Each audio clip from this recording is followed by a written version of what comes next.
بس اے میرے فرزندو، تو اس فضل سے جو مسیح یسوع میں ہے مضبوط بن، اور جو باتیں تو نے بہت سے گواہوں کے سامنے مجھ سے سنی ہیں، ان کو ایسے دیانتدار آدمیوں کے سپرد کر جو اوروں کو بھی سکھانے کے قابل ہوں۔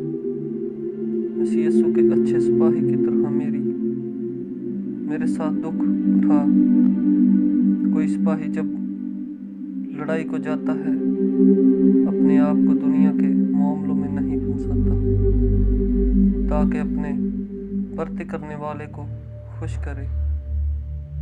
دنگل میں مقابلہ کرنے والا اگر اس نے باقاعدہ مقابلہ نہ کیا ہو تو صحرا نہیں پاتا۔ جو کسان محنت کرتا ہے پیداوار کا حصہ پہلے اس کو ملنا چاہیے۔ جو میں کہتا ہوں اس پر غور کر، کیونکہ خداوند تجھے سب باتوں کی سمجھ دے گا۔ بس مسیح کو یاد رکھ جو مردوں میں سے جی اٹھا ہے اور داؤد کی نسل سے ہے، میری اس خوشخبری کے موافق جس کے لیے میں بدکار کی طرح دکھ اٹھاتا ہوں، یہاں تک کہ قید میں ہوں، مگر خدا کا کلام قید نہیں۔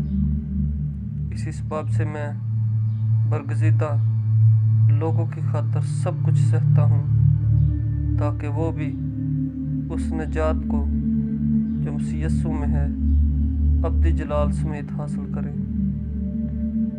یہ بات سچ ہے کہ جب ہم اس کے ساتھ مریں گے تو اس کے ساتھ جئیں گے بھی۔ اگر ہم دکھ سہیں گے تو اس کے ساتھ بادشاہی بھی کریں گے۔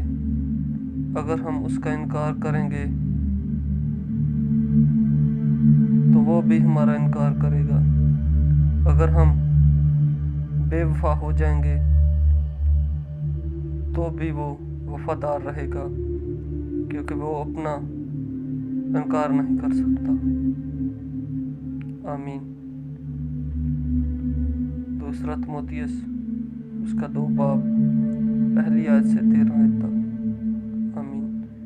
خداوند سب کو برکت دے۔ Please like, subscribe and share this channel. خداوند